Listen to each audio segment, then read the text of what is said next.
So you were saying that the gardeners are.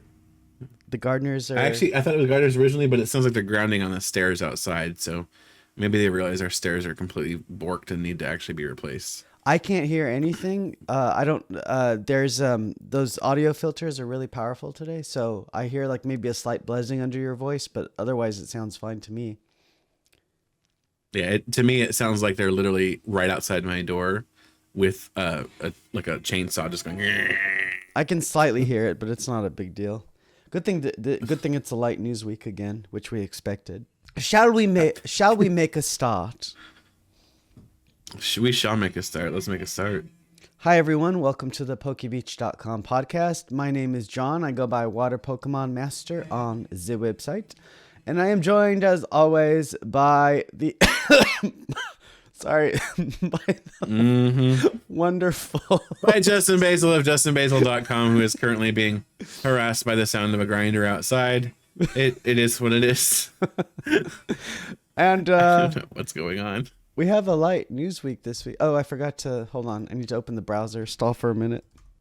All right, so our first news story of the week is that Twilight Masquerade is going to be our May set.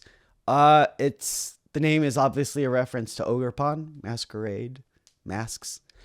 It'll release on May 24th as our SV6 set. Pre-releases will take place from May 11th to 19th.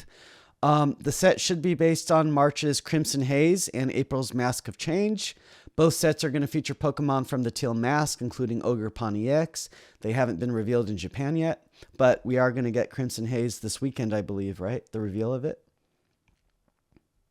There's a good chance that we'll see it in the next 24 hours. Yeah, So if you're listening to this, that it might be really soon when you're listening to this. It might have already been revealed by the time you listen to this, because I think it'll be like... And when we say revealed, we mean the initial announcement plus a handful of reveals, not the full set reveal. Right. So I think last time there was a stream, it was like a Friday. I was at a party and I had to step out to post the news. So I think it was like a Friday night. So we should be, and today we're recording, right now we're recording this Friday morning. So I think it might be in what, like 12 hours? Is that right? It might be 12 to 14, if I had to guess, from the time we're recording this. It's we're not recording gonna this be, at about 11 a.m. my time. It's not going to be, it's not going to be Saturday that they reveal it, right? It would be Friday our time. Anyway, so we're going to get that set revealed pretty soon. And then our English set for Twilight Masquerade is also going to include cards from May's special jumbo card set Ogerpon, which will contain a new Ogerpon and Ogre Mask promo. So that'll also presumably be thrown into our set. We previously speculated that Ogre Mask could be a Pokemon tool that, I don't know, allows Ogerpon to change into her different masks. Or somebody in the comments said it could be something that searches for Ogerpon. We don't know. We're just speculating. And we don't have product images. They could do any number of things with it. Hopefully they'll be interesting. So certainly they need to do something a little bit more interesting than the Terra effect on the TCG. Yeah.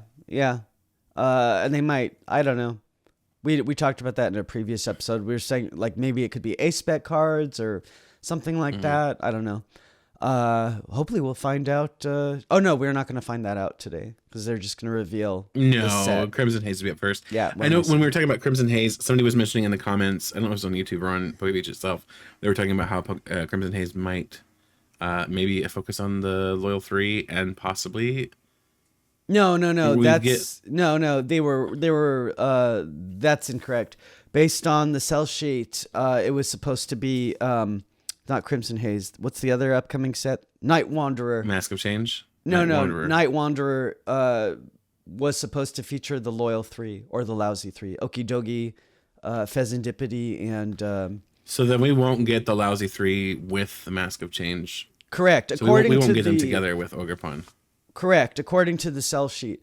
But these sell sheets have been these sell sheets have been deceptive in the past because sometimes they combine like all the information, and they don't exactly say which set they're referring to on the sell sheet, or they purposefully mislead. So they have been, I want to say, actually wrong in the past. But yeah, I don't think that's the case here because. So then for Crimson Haze, what do we know what the cell sheet specifically is? No, referring we to with haven't. Crimson No, Haze? no, no. Crimson Haze is the only one I didn't see the sell sheet for yet. The only thing we knew about it is that it's supposed to feature Pokemon from the Teal Mask. So we had previously speculated it could be Blood Moon Ursaluna. But this is again, like, these sell sheets are deceptive a lot of the time. So Pokemon does that on purpose. So to kind of create a lot of speculation and hype and theorizing. So we don't know for sure. I mean, in the video games, we were introduced to the lousy 3 first before we were introduced to Ogerpon. So I kind of originally thought, before we knew any of these sets, that that's the order that they were going to do the reveals in. But because we now have, what's its face? What's the peach? Pecharunt. Now that we have Pecharunt tied to the Loyal 3, they might be pushing, what I'm guessing now that they're doing is that they're making Night Wanderer the Loyal 3 set, because that's also going to be the Pecharunt set, which is why it's sort of out of order. Am I making any sense? No, you are. It's just kind of weird. It is. But like it is. they're obviously doing whatever they feel like doing. And as I always say, for these sell sheet news stories, the information is subject to change because it has changed in the past. So we don't know. We'll find out tonight for Crimson Haze at least. So we had, again, originally speculated it would be Blood Moon Ursaluna, but I mean, logically, I kind of wished it would be the Loyal 3, but the sell sheet for Night Wanderer, which is what did we say it was? The May set or the June set? Did show the Loyal 3 on it. So it's supposedly going to be out of order. But again, I think that's because Pecharunt is tied to the Loyal 3, and they're sort of delaying the Loyal 3 now because it's going to be maybe a more Pecharunt heavy set or Pecharunt themed set. And when they revealed the cell sheet, Pecharunt was still an unrevealed Pokemon, so that's why they didn't highlight it on the cell sheet.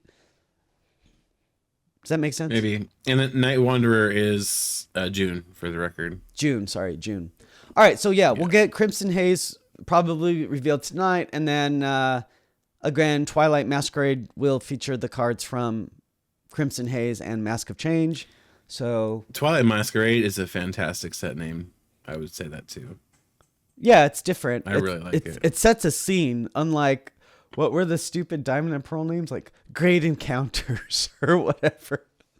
Those were some Supreme Victors. Names. Yeah, horrible generic names. This is like, I love that this sort of sets a scene in my head. Like when I saw the name, I immediately thought like, okay, it's Ogerpon, and I'm imagining like a festival as the sun is setting where she's donning her different masks, and if they've got Blood Moon Ursaluna thrown in there, it's under the, maybe the moon is starting to come up in the sky. I don't know. I like set names that set a scene. Anyway, let's move on to our next. Well, the whole Twilight thing kind of hints at Blood Moon Ursaluna, in my opinion, too. But we'll see. Yeah. Well, that's what we're saying. We're thinking that Crimson Haze tonight will feature Blood Moon Ursaluna. So we'll see. We'll see. I had really bad OCD with this news story. I kept editing it. It took like 3 hours to write this story for some reason. I don't know what my problem is. So more super exclusive English promos have been released at the regionals tournaments in Southeast Asia. We covered this news story back in the fall, but Southeast Asia is a unique region of the world because the Pokemon Company in Japan manages the tournaments there, but they get English cards over there. So we're finding out they're getting exclusive cards awarded at their tournaments now. So last fall, as I mentioned, they had their first round of regional tournaments called Volume 1. Now a second round of regional tournaments has started called Volume 2. The first big reveal of these tournaments is that players who win 5 or more rounds are going to receive a stamped Boss's Orders, get this, with a Asia Championship Series stamp, as you can see right here. back in the fall for Volume 1's tournaments, the Pokemon Company had promised that players who won 5 or more rounds were going to receive a stamped Gardevoir EX promo card, but it turns out they have revised that to now be Boss's Orders. So at the Volume 2 tournaments that just started, they awarded players who should have gotten the Gardevoir Boss's Orders.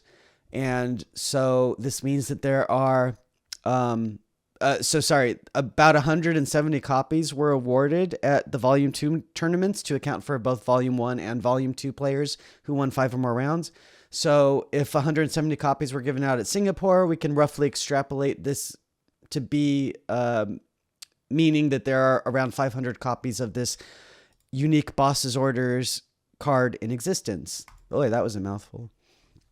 Did that make sense? Yeah, we know the community loves when you extrapolate numbers.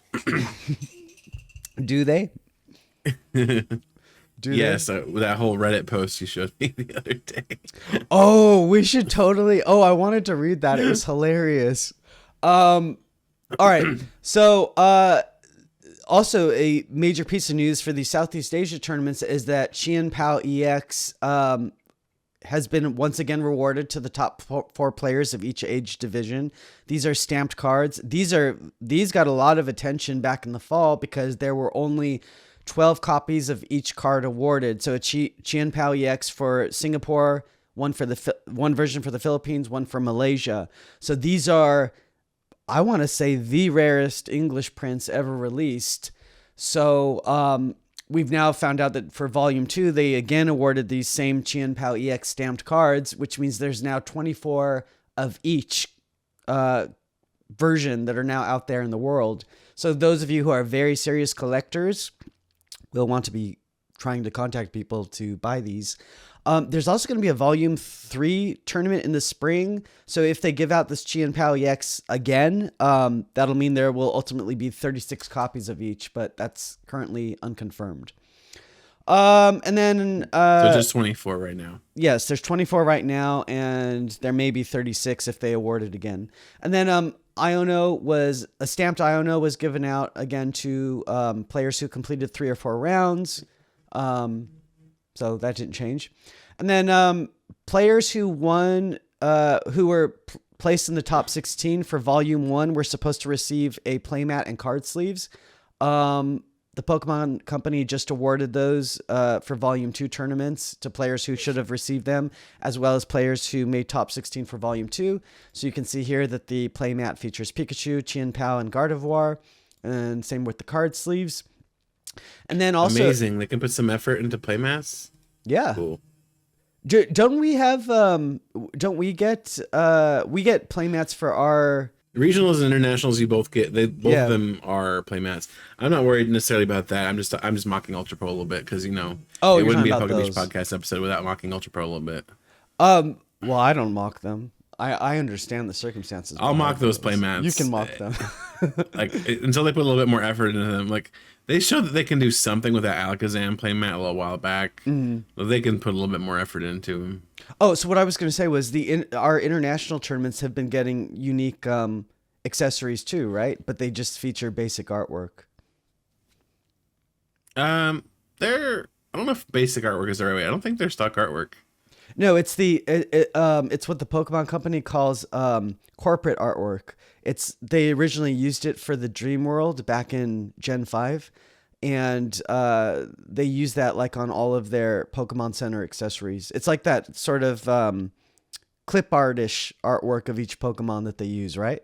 Like they had like one for the Evolutions. I don't think so. Let me see if I can fish out my NAIC stuff. I could have sworn they had one for like the Evolutions, and it was like the corporate art, but maybe I'm misremembering. Okay, so this was the Evolution one.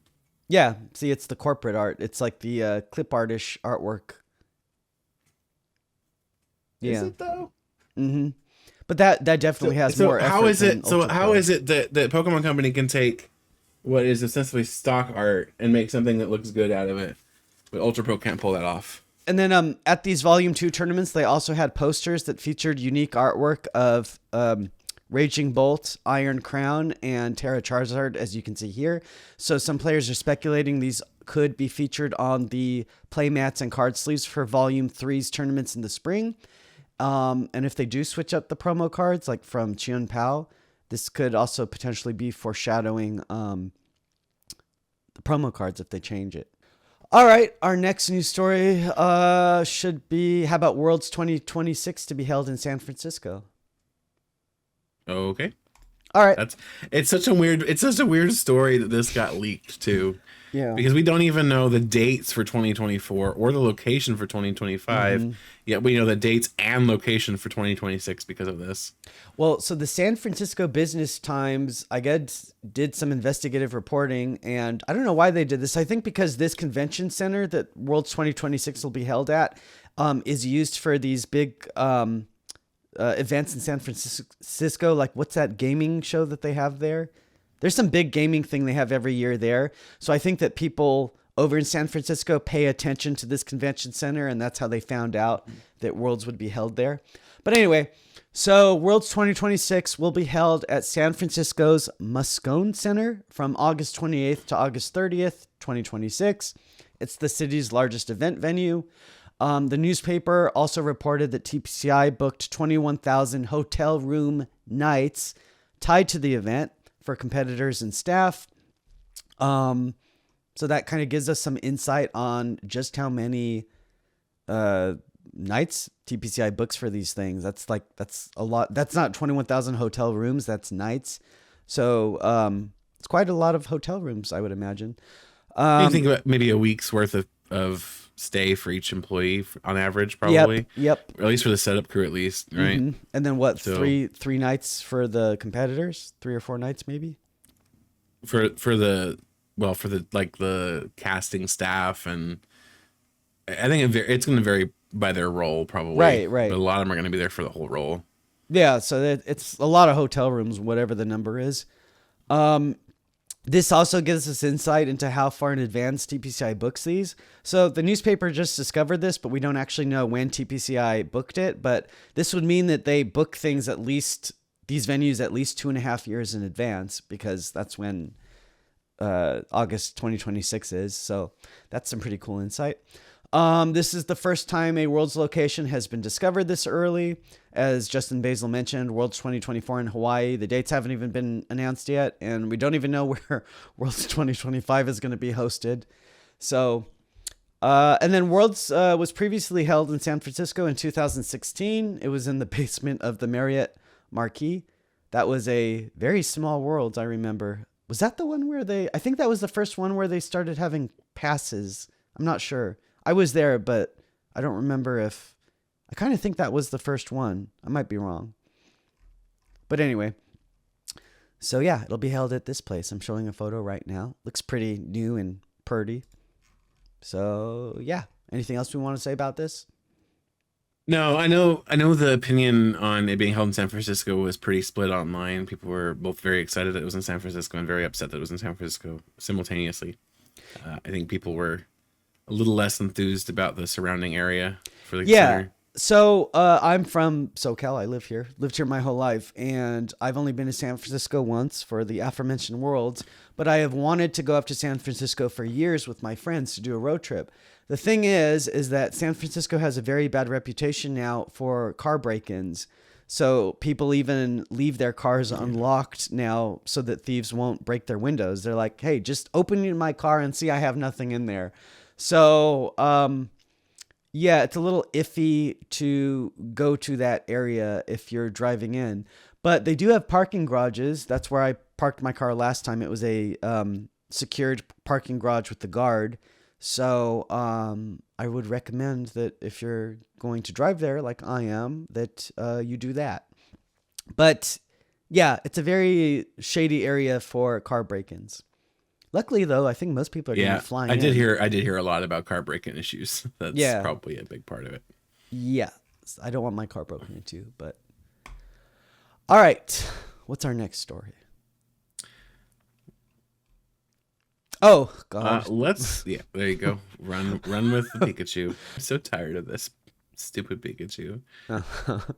So, the first day of the Pikachu Van Go promotion went smoothly in the Netherlands, according to dozens of reports I received. So, as we mentioned before, chain stores in the Netherlands, as well as hobby stores, could start to give out the Pikachu Van Go promo last weekend with purchases of 30 or more euros. One prominent store owner I spoke to said that most of the stores sold out by noon or 1 o'clock, and that all chain stores gave out a maximum of one promo card to each customer. So the pig stores played it 100% fair. On this store owner was also monitoring one of the largest WhatsApp groups for collectors, and he said that most people were happy. The opinion was that Pokemon did a good job. So the chain stores, as we expected, handled this very well. And then the honest scalper that we previously interviewed, I say honest as facetiously, said that his opinion was that, he said, I quote, "To be honest, this was a smooth rollout. The stores were very strict. Most people who wanted the card could get one with ease if they showed up on time." And that matches up with what the store owner said and with the reports that I received. Most people who wanted the card and got there early got the card. He did say, though, that the honest scalper did say, though, that some stores were done with the promotion 4 to 6 hours in. His store received 80 copies in the morning. He waited until the end and bought out the last 3 copies for 30 euros each. Other scalpers paid 10 to 15 euros. The stores were like, yeah, everyone who wanted it got it, so now we are just done with it. So his opinion was that the stores had plenty of cards, and again, those who wanted it got it, and then the scalpers got the leftovers. So we previously reported that the stores were going to get a number of copies based on how large the stores were. So it looks like Intertoys and Media Market, which are the largest chain stores, each received 150 copies, or on average 150 copies. The smaller stores received between 25 and 75. And then there were also some stores who received way more, including we received a report from one store in Amsterdam that received 650 copies. So based on the math that we did and the people we talked to, we're still sticking to our estimate that maybe around 100,000 copies of this card were given out. And I'm actually going to be working on a news story this week, potentially. I'm still getting reports about it, so I haven't fully formed this news story yet, or I'm sure I'm going to post it yet. But I do want to say that we are receiving reports that stores are still able to order additional copies and that they're going to be handing them out again. So this was definitely a very large print run, but don't take all of that as gospel yet, because I am still doing research on this and waiting for more reports before I make a story about that. So, and then there was some minor news within this story that originally hobby stores were only supposed to get 10 copies of the card, but some were able to negotiate with the distributor Asmodee to get 100 of the copies they were originally promised. So even hobby stores are getting, some hobby stores are getting more. Originally they were supposed to get 100, then they were supposed to get 10. Now some are back to getting 100. So, yeah. So right now the price is pretty much around 60 euros on Card Market, which is double what people paid for it. Let me check what it is on TCG Player right now. But I was going to say, let's look at the values for now, because I know that the price will fluctuate. Yeah. So on TCG Player, it is currently at about $110-ish. So it's gone down from 165 back in November, end of November, now down to 110-ish. And I'm sure it's going to go down even a little bit more after more copies come out. But yeah, so it's roughly double the price of what people paid for on the European market. They paid 30 euros to get it. Now it's around 60 euros on Card Market. Let me double check that actually, because I haven't checked for the last few days. Card Market. Yeah, Card Market's showing about 58.32 euro.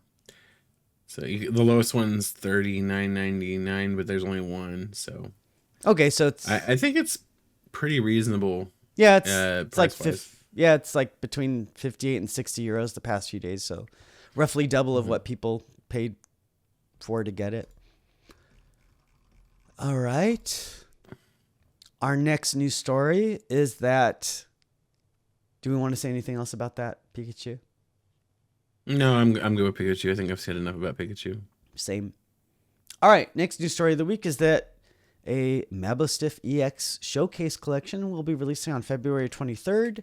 It'll come with Mabostiff EX, the promo card, 3 booster packs, a code card, and it'll retail for $11.99.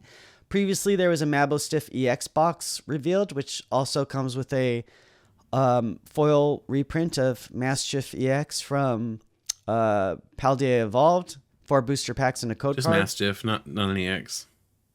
Oh, did I say Maschi EX? Mm-hmm. Sorry, I just meant Maschi. It'll come with Mabostiff EX promo card, a jumbo version of that, a holo Maschi from Paldea Evolved, 4 booster packs, and a code card for $21.99. Mm-hmm. So basically, there's 2 versions of this product. The cheaper one just has the Mabostiff EX promo card. The larger version has a jumbo version of that promo card, also a exclusive holo version of Maschi, and one comes with 3 packs. The other one comes with 4. Price difference. Blah blah blah. I like this option. I think it's very good because to me the new what are they calling it, the showcase collection? Mm-hmm. To me, this seems like just like another way to get a 3-pack blister with some promo stuff. Yeah, exactly. I actually kind of like that. Mm-hmm. Like obviously you're not going to be picking the packs, but you're not going to pick the packs in the box either. This would be cheaper. It uses less plastic. It's smaller packaging. Mm-hmm. The way you see it hooked up, like there's the 3 hooks for the pegs on the product there. It's very clearly a fairly small product. I would say it's roughly the size of the 3-pack blister. This is ideal. This is the kind of product size they need to do stuff for products like this. Yeah, I don't really care for the jumbo cards, so I don't either. If they could, yeah. I mean, but I guess little kids probably like it if they keep making them. But for me, if they would just add that Maschi from the EX box to this showcase collection, I think that'd be perfect.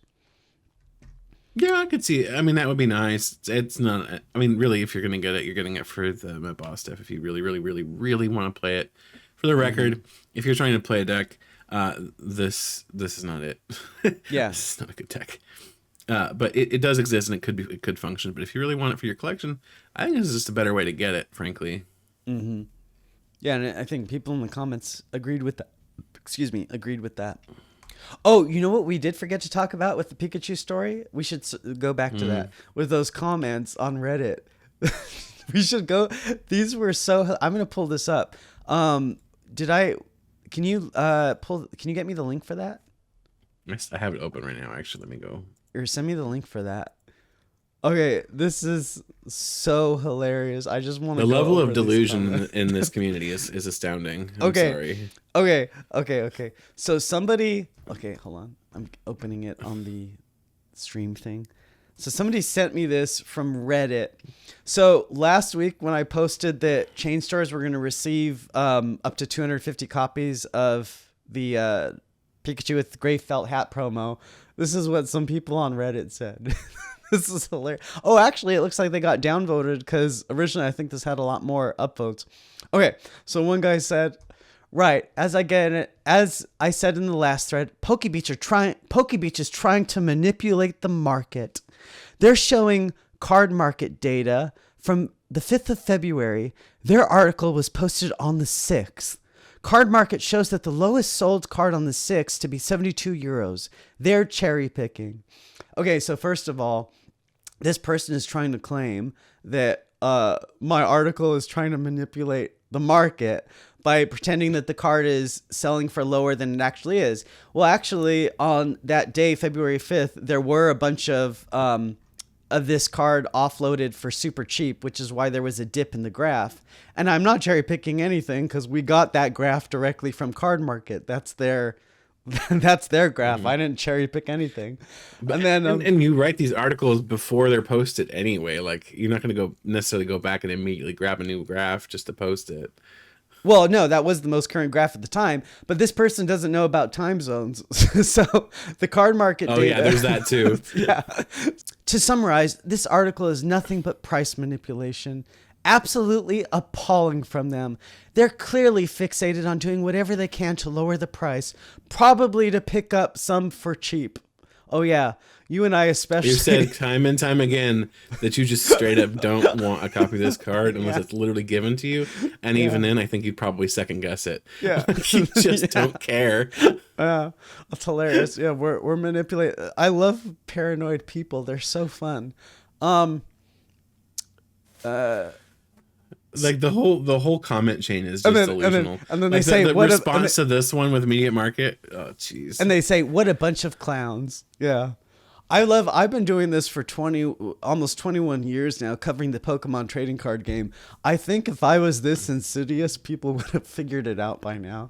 But I think these are probably people who maybe just came into the game, or I don't know. They're not in the game at all. They're literally just investors. They have no real. They're like people who connection with probably reality. They're probably people who just came in like the last few years and they don't know the community that well, or like what our reputation is maybe, or that like I don't know. It's anyway. So then you read some of the I'm tired. Okay, so the response to that is they've also said that it's going to be available at Media Market, but Media Market hasn't confirmed anything, and it's already Thursday. But we know from the follow-up article that Media Market did in fact receive copies of the promo and did in fact give them out. Yeah. It's almost like you weren't talking out of your posterior. And then the follow-up to that too also is article very clearly written by somebody who got butthurt about not owning the card, purposely excluding the stores who confirmed to receive only 10 copies of the card. Like you pointed that out in like I can't. It's just stupidity upon stupidity upon stupidity. It's phenomenal how little they understand. I don't know if their reading comprehension is broken or if they just they don't know how to comprehend that math exists or what it is, but it's phenomenal. It's really quite something. I don't know. Are there any more comments here to read? Man, there's one more, but it's just ridiculous too. Yeah, and the 100,000 thing, we said that based on the math, we thought there were 100,000 copies at least. Well, yeah, it was clearly listed as an estimate. Yeah, based on the cards that would be available. And I broke down the math. So yeah, like they can't comprehend that either. It's like 100,000 cards are going to be okay. First of all, it very clearly says in the article that it's an estimate based on the number of cards we would be gathering and the number of stores that we were receiving it, and it's probably around that mark, unless you're another company that was getting what was it like 650 cards promos of the card. Yeah. Okay. If anything, reasonable. If anything, it's more than 100,000, but we don't know. It probably is, especially if they supposedly have their stockpile like they seem to have. Yeah. Like it's hilarious. It's funny. People are this delusional. And like people comment negative things all the time. I mean, I've again been doing this for 21 years. I've seen all sorts of people, attacking me personally or attacking the website or the reputation or whatever. Mm-hmm. This is nothing new, and it never bothers me. I bring it up because it's just interesting how people can be so wrong and so misinformed and not able to comprehend reality or even reading comprehension. It's just amazing to me. And this is just Pokemon. Pokemon's not important in the grand scheme of things. You imagine how often this sort of stupidity is happening for things that actually matter, like politics or social issues or human rights. It's amazing how dumb people can be. So yeah. It's fun. It's fun. I love that they're like, well, they're not credible despite them being very wrong. Like, I mean, and it's hilarious. It's not like we're above criticism. It's fair to give your critiques on the article if it's coming from an informed, factual place. Like that's fine. I try to be better. Every year I try to be better with my reporting, so it's not like I'm above getting critiques or criticism. Some of it is fair, but this is just funny. Anyway, It is. Like there's not much more to say other than haha, I guess. LOL. LOL. Yeah. All right. Is that it for the week? We jumped around so much. This episode's we gonna did have a jump lot of around, editing. but I think that's fine. So we're gonna get Crimson Haze tonight, probably during the Most likely, probably around 2 or 3 a.m. my time, if I had to guess, which would be about 1-ish your time, if I had to guess. Well, last time, like I said, I think it was around 10 o'clock for me, or 11 or something like that. I don't remember. It wasn't too late. 10 or 11, I think, would be it. Well, Yeah. maybe. I don't know. All I know is my friends were still here, or at least one of my friends was still here when the cards for the new A specs were revealed. When they revealed Prime Catcher and Neo Upper Energy and Master Ball, I think, at the same time. Yeah, so I would imagine it'd be roughly the same time frame. So we'll see if they end up revealing like we're expecting. And that would be at the Champions League this weekend. So do keep that in mind. The Japanese stream, there is an official Japanese stream for that. So if you are interested in watching it, definitely watch that. It'll be quite fun because we'll be seeing basically what's going to be our post-rotation format here in April. So if you're looking at preparing for EUIC or any of the regionals that take place shortly after there, this is something to watch. You can see what decks are doing well. I'll say, based on the data we've seen so far from City Leagues, it looks like both versions of Charizard are doing really well. So Charizard with Barrel, Charizard with Pidgeot, doing super, super well. There are a few versions of other cards, or a few other decks, rather. Let me pull up this list here. Okay, so you just sent me a tweet which shows... Sorry, these are City Leagues.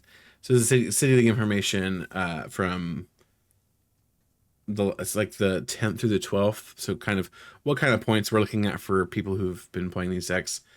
So we see up in tier 1 the 2 versions of Charizard, like I was mentioning earlier. We actually see Lugia, which is a little surprising. Lugia in tier 2 doing fairly well despite it losing Burnett, which everyone was quite concerned with. Master Ball apparently is actually helping, which is hilarious because Master Ball is objectively... Okay, not objectively. Neo Upper Energy is the worst. It's one of the worst A-specs in Temporal Forces, but it is seeing play in Lugia, hilariously enough. Whether or not that sticks when Lugia comes here and Master Ball comes here, we'll see. But that's the most popular A-spec for Lugia at the moment. Chin Pao doing fairly well over there. Now that Path of Peak has rotated, Chin Pao can actually survive and thrive, so it's doing all right. The Baby Roaring Moon doing quite well. Not surprising. That's kind of that ancient box style deck with stuff like Fluttermane and Koraidon. It's the ancient Koraidon. It's kind of just like a cluster of ancient attackers, all single prizers. And then sometimes they run a copy of Roaring Moon EX to do that instant knockouts on the big guys. Arctina is actually doing really well. Arceus Giratina. It has some grass type attackers in Iron Leaves. It's doing all right. Lost Box, of course, doing okay still. And then kind of in tier 3, I'll just kind of round out the conversation here with tier 3. You have Goldango, which everybody expected to do a little bit better after rotation. It recently came in runner-up in Dortmund last weekend, which was quite fun. If you haven't had a chance to watch the finals of Dortmund last weekend, definitely do. It was 2 unconventional decks against one another, and Goldango was one of those. So definitely check that out. Snorlax still doing okay. Not as well as Goldango. Thanks to decks having a few more outs at the moment, and Echoing Horn not being around anymore. Big Roaring Moon doing okay. Gardevoir struggling a little bit, but still doing okay. And then kind of coming in at the rear on the tier 3 on their chart is the Great Tusk Mill archetype. So Great Tusk, there's a new Mill archetype coming out in Temporal Forces that does it mills either a card off the top of your opponent's deck, or if you've played an ancient supporter card during your turn, 4 cards off the top of your opponent's deck, and that's going to be taking up the rear on tier 3. So some interesting results from Japan thus far. We'll see if this remains true once these decks get a little bit more polished. Because right now it's still early days in the format. Maybe Raging Bolt will pick up a little bit. Right now it's kind of sitting in tier 4. Maybe one of these decks will fall. And a lot of people were like really down on Roaring Moon in our format for a long time. And then Ross Coughlin kind of broke it open, and it's been doing considerably better since then. But people were very down on it for like a month and a half before Ross Coughlin busted it open. So we'll see. We'll see what comes out of Champions League this week, Champions League this weekend, other than our awesome reveals. Hopefully that we'll be getting alongside Champions League. What's interesting is that on one of the earlier podcast episodes, you had mentioned that Terra Charizard wasn't really that good of a card at the time. It was probably one of the first few episodes we recorded. So what was that, like 4 months ago, maybe? Yeah. So what changed? Terra Charizard took a second to be good here too. It did start doing well within a month. It was good faster, much faster than Roaring Moon was. But yeah, the Terra Charizard didn't quite come swinging out of the gate. People had to kind of figure out how it worked first, and then when people figured out that they really liked the Pidgeot version, because for a while it was like an Arceus build that people were trying to favor, and it was really clunky and it didn't really set up very well, and it didn't quite do as well as maybe it should have. And then people were like, well, Pidgeot's a stage 2, it's not good. So they kind of ignored it. I think even myself included was like, probably not good in this format. But it is doing well with Pidgeot. However, post-rotation, and this is a very interesting note, and thank you for zooming in here, the Pidgeot version is actually the less popular of the two versions of the deck. Charizard with the barrel, which is usually the TM Evolution version of the deck, is actually the one doing about 3 times better than the Pidgeot version, which is very fascinating. So very interesting to see how Charizard had to evolve after rotation. Still fairly objectively the best second format. You see here it has 8,500 points compared to the next highest, which is 3,300. It's pretty solid lead. Can you just tell me real quick, as somebody who doesn't pay super close attention to all this, how does the Charizard and B-Barrel version work? So Charizard B-Barrel often uses a Technical Machine evolution to evolve its benched Pokemon up, so that it can get up faster than it would otherwise instead of relying on Rare Candy. It makes it a little less vulnerable to stuff like Technical Machine Devolution, and also allows them to set up like a turn 1 B-Barrel if they need to. I mean, technically it's turn 2 because they don't get to use it. What does B-Barrel? What does B-Barrel do again? Do you remember Octillery from Breakthrough? No. I mean, yes. So you're drawing until you have 5 cards in your hand. Oh, okay. So B-Barrel's draw support. Yeah, it's draw. Okay. And then Pidgeot's quick search, like I remember quick search for sure. Ruby Sapphire. Exactly the same, except it's now an ability instead of a Poke Power. I see. Our article, we have an article program, but I'm not in charge of it. But I sometimes occasionally look at them, but they tend to be for more knowledgeable players, so they usually go right up of my head. Well, no, and I know for a while you were asking my opinion on some players that would be good candidates for the article program. Yeah, I think I mentioned a couple to you, and then the person, I believe who was in charge of the article program, if I'm not mistaken, reached out to me and was like, "Hey, I need some more recommendations." I'm like, "Yeah." I think I just like kind of vomited a list of like 20 names. Yeah, you did. You did. Have fun. Like these are all great players. Have fun with these. But yeah, I know. Let's see, Natalie was one of my recommendations. I think Karen was also too, right? Yeah. The all of the current writers are having very popular articles over the last few months, and it's showing that the competitive game has really been growing again. So, well, I think having a great quality of writer in these articles is really helping too. Yeah, because we have some really good, and then they're fresh too. They're not like, we have some great article writers that have been around for a while too. These are not just good writers; they're also new writers for the Pokebeach audience, which makes it that extra fresh blood and really get it moving. Yeah, it was funny. I was so heavily involved in the article program when I first started it. What was it, like 2015, something like that.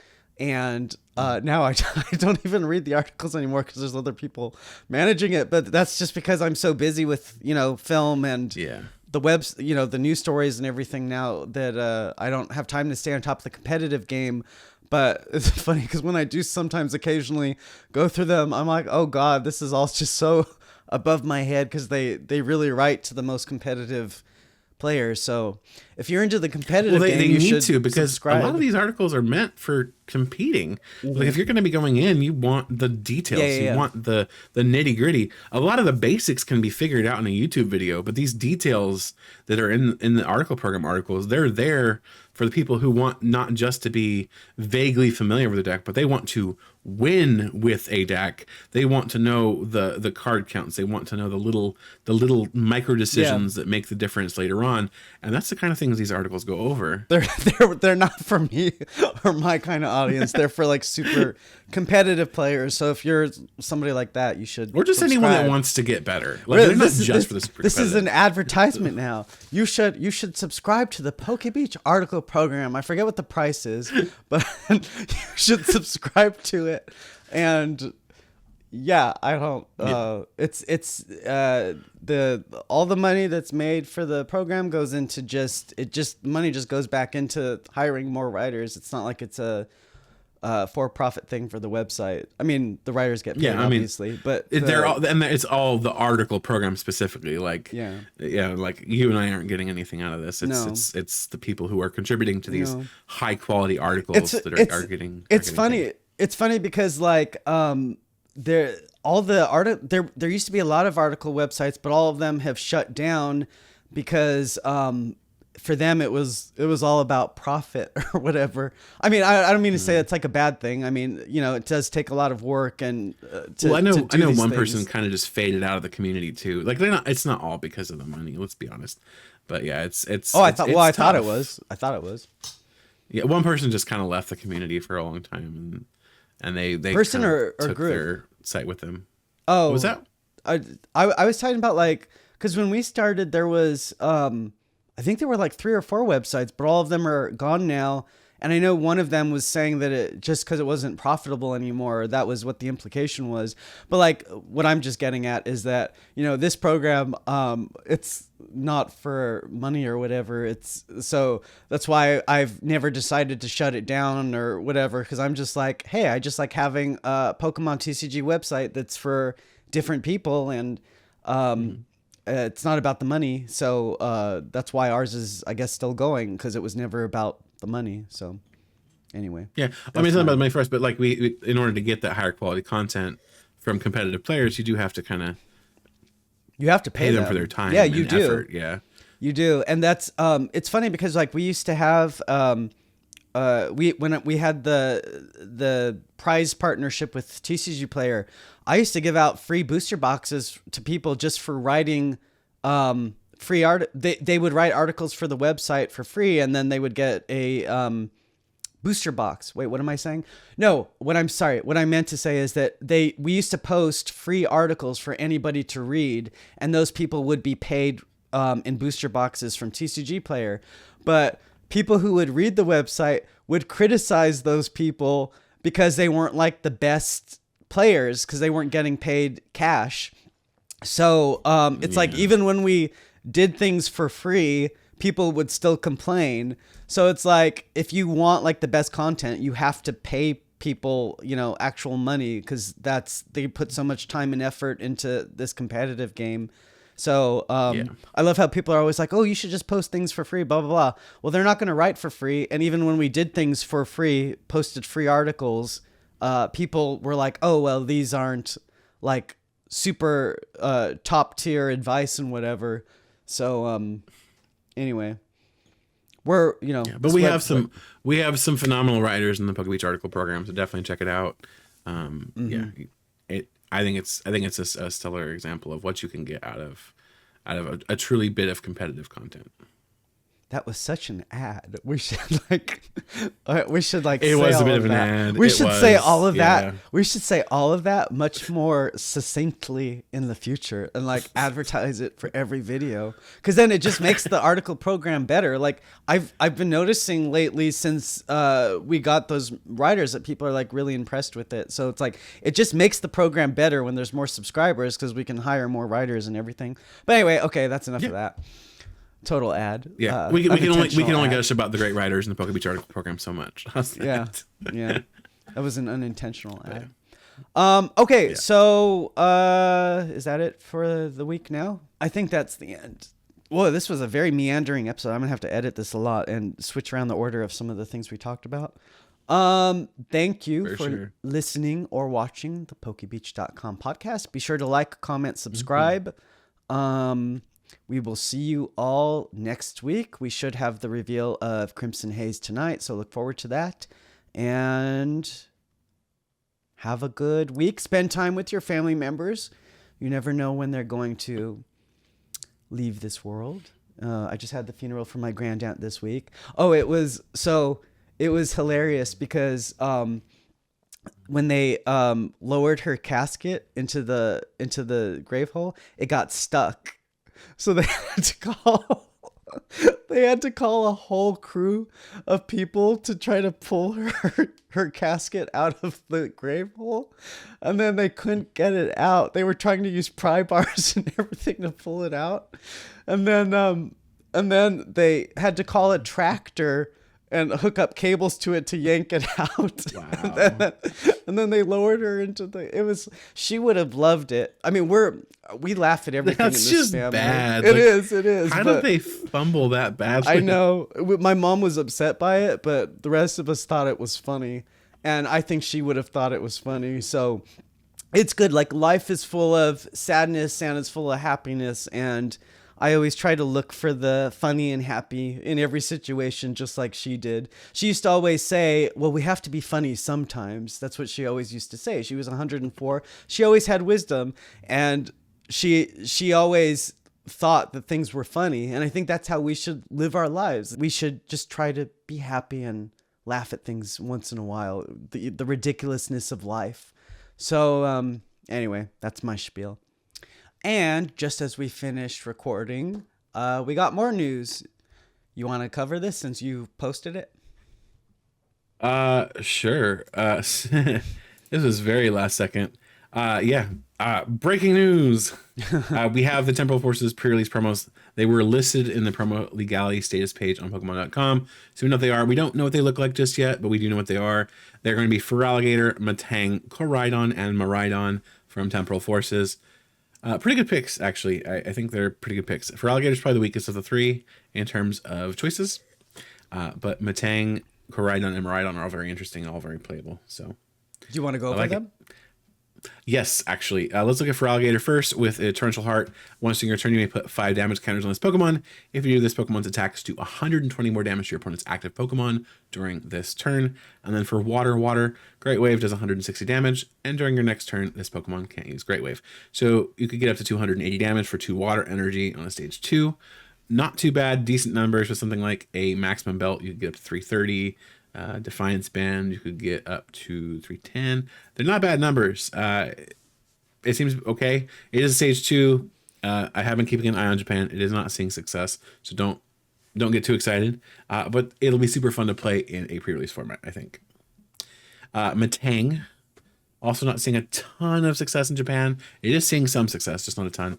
It has the ability Metal Maker. Once during your turn, you may look at the top 4 cards of your deck, choose any number of basic metal energy you find there, and attach them to your Pokemon in any way you like. Shuffle the other cards and put them on the bottom of your deck. So you're going to kind of just dig with this. If you have several of them in play, you'll be able to get really far in. And since it puts the cards that you don't end up attaching on the bottom of your deck, you're going to be digging pretty effectively to get those metal energies out of your deck. And then no one cares, but it also has Beam for 60. So if you really need to attack, that's metal, colorless for the attack cost. And then Koraidon. Koraidon is kind of an integral part of the ancient box deck we were talking about earlier in the video. Koraidon has Primeval Battering for 30 times damage. That's a fighting colorless attack cost. And it does 30 damage for each of your ancient Pokemon in play. So if you have a full bench, you're doing a decent amount of damage. And then for Fire, Fighting, Colorless, Shred, this attack's damage is not affected by any effects on your opponent's active Pokemon. Does 130 damage. So if you need to cut through something like Mimikyu, Koraidon would do it anyway because it's not a Pokemon EX or V, but you get the idea. It would cut through any effect. And then Miraidon is the last of the promos. This one is seeing a bit of play in the Future Box archetype in Japan, which itself is not seeing a ton of success, admittedly, but could in the future and probably will, I think. It has Speed Peak for Colorless, which does 40 damage. You search your deck for up to 2 basic energies and attach them to your future Pokemon any way you like. And then for Lightning Psychic, it does Sparking Attack, which does 160 damage, which is really good damage, especially when you pair it up with the Iron Crown EX that's in the same set that boosts the attack damage from your future Pokemon by 20. Then you also have Future Booster Energy Capsule, which also boosts it by another 20. So theoretically, you get a plus 100 between the 4 crowns and the capsule. So 260 for 3 on something that accelerates energy itself and you have the reboot pod on top of that to also accelerate energy. It's pretty good. All right, we'll see you guys next. Oh, comment. Ursaluna, I already said. You did? You must have missed it when yep, I said it earlier. Oh, I missed it. I sneaked it in there. Say Teddy Ursa too, just so we know you got to the end. All right. Yeah, there we go. Okay. Whoa, this was way longer than I thought it would be. All right. We will see you all next week. Have a good week. Have a Bye. good one.